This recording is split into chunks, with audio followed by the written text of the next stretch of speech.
ఆలోచనలో నా ప్రయాణం అన్న ఈ పాడ్కాస్ట్ సిరీస్లో భాగంగా రెండవ ఎపిసోడ్. ఒక ఆలోచన ఎన్నో విధాలుగా చెప్పవచ్చు. ఈరోజు చెప్పాలనుకున్నది ఒక కథ రూపంలో చూద్దాం. ఇంక లేట్ ఎందుకు, కథలోకి వెళ్ళిపోదాం, వచ్చేయండి. ఒక గ్రామం.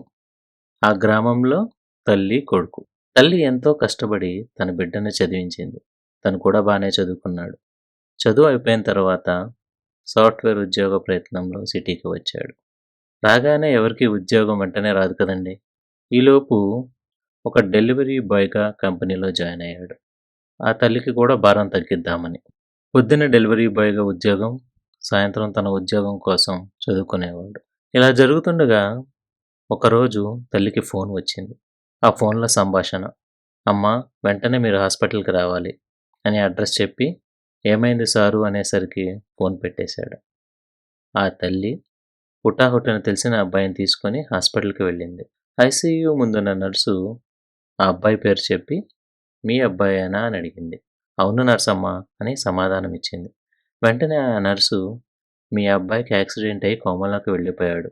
పరిస్థితి చాలా విషమంగా ఉంది" అని చెప్పి, "ఒక్కొక్క రోజుకి రూ. 25,000 ఖర్చవుతుందని చెప్పి, వెంటనే వెళ్లి కౌంటర్‌లో డబ్బు కట్టండి" అని అన్నది. ఇది విని ఏం చేయాలో తెలియక అక్కడే ప్రక్కన ఉన్న బెంచ్ మీద కూర్చొని ఏడుస్తూ ఉంది. ఇప్పటివరకు మీరిది విని ఉంటే ఏం జరిగిందని ఊహించి ఉంటారు. చూద్దాం, అది కరెక్టా? లేక ఏదైనా ట్విస్ట్ ఉందా అని. ఎందుకంటే మనకి కథలో ట్విస్ట్ లేకపోతే, అదేనండి, మలుపు లేకపోతే మనకి ఏదో వెలితి కదా! సరే, కథలోకి వెళ్దాం. ఆమె ఏడుపు చూసిన వెంటనే ఆ పక్కగా నుంచొని ఉన్న ఒక డబ్బు ఉన్న వ్యక్తి ఆమె దగ్గరకు వచ్చి, "మీరు ఏమీ అధైర్యపడవద్దు. నేను మీకు ఉన్నాను. ఎంత ఖర్చయినా నేను డబ్బులు వెనకాడకుండా ఖర్చు పెడతాను. మీ అబ్బాయికి బాగయ్యేదాకా మీకు నేను బిడ్డగా ఉంటా" అని చెప్తాడు. ఇది విన్న ఆమె కించిత్ ఆశ్చర్యంతో, "మీరెవరో కానీ గొప్ప మనసు కలిగిన వారులాగున్నారు" అని అతను ఒక ప్రక్కన నిల్చొని ఉంటే వేరొక పక్క నమస్కారం చేస్తుంది. వెంటనే ఆమెతో పాటు వచ్చిన వ్యక్తి, "సారు, ఆమెకి కళ్ళు కనిపించవు. అందుకే అటుగా తిరిగి మీకు నమస్కారం చేస్తుంది. ఏమీ అనుకోకండి" అన్నాడు. దీంతో ఆ డబ్బున్న వ్యక్తి కంట నీరు ఆగలేదు. వెంటనే అతను ఏడుస్తూ, "అమ్మా, మీ అబ్బాయికి ఇలా అవటానికి నేను కూడా ఒక కారణం" అన్నాడు. ఈ లోపల పోలీసులు వచ్చి జరిగినదంతా ఆమెకు వివరించారు. ఇలా, "మీ అబ్బాయి ఫుడ్ డెలివరీ త్వరగా ఇవ్వాలని బండి కొంచెం వేగంగా నడుపుతూ అటువైపుగా ఒక పాప ఫోన్ చూస్తూ సడన్‌గా బండికి ఎదురు వచ్చింది. తప్పించబోయి తను ప్రక్కగా ఉన్న ఫుట్‌పాత్‌ని ఢీకొని తలకి గాయం అయింది" అని చెప్పి ఆ పోలీసు అతను ఇలా అన్నాడు. "అమ్మా, ఈ జరిగిన దానిలో తప్పు ఎవరిదని చెప్పాలో నాకు అర్థం కావటం లేదంటూ, స్పీడ్‌గా బండి నడిపిన మీ అబ్బాయిదా? లేక 10 నిమిషాలలో డెలివరీ ఇవ్వాలని చెప్పిన కంపెనీదా? లేక మొబైల్ ఫోన్ చూస్తూ అడ్డు వచ్చిన చిన్నారిదా? లేదా ఆ ఫోన్ ఇచ్చిన తల్లిదండ్రులదా?" అని చెప్పి అతను నీకింకేమైనా సహాయం కావాలంటే తనకు ఫోన్ చేయమని నంబర్ ఇచ్చి వెళ్ళిపోయాడు. మీరు చెప్పండి, ఇందులో తప్పెవరిది? ఈ కథ నిజమైనది కాదు. ఇది కథగానే మిగిలిపోవాలని, నిజం కాకూడదని మనసారా కోరుకుంటున్నాను.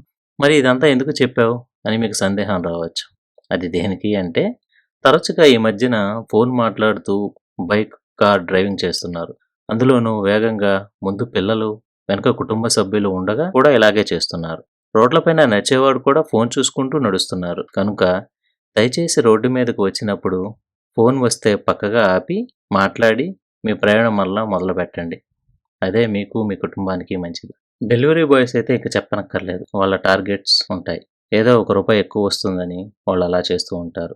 గవర్నమెంట్ ఇలాంటప్పుడు ముందుకు వచ్చి ఇలా వేగంగా డెలివరీ ఇచ్చే సాంప్రదాయాన్ని ఆపాలని విజ్ఞప్తి చేస్తూ అందరూ క్షేమంగా ఉండాలని ఆకాంక్షిస్తున్నాను. అలా కాదు, మేం వినం. మేము కూడా సినిమాకి వెళ్ళి మొదటగా వచ్చే ధూమపానం, మద్యపానం ఆరోగ్యానికి హానికరం, ప్రాణానికి అపాయం అని విని ఇంటర్వెల్‌లో స్మోకింగ్ జోన్‌కి వెళ్లి సిగరెట్ తాగే బ్యాచ్‌లాగా ఆలోచిస్తూ అలాగే ఉంటారా అంటే, ఇంకది మీ విఘ్నతకే వదిలేస్తాను.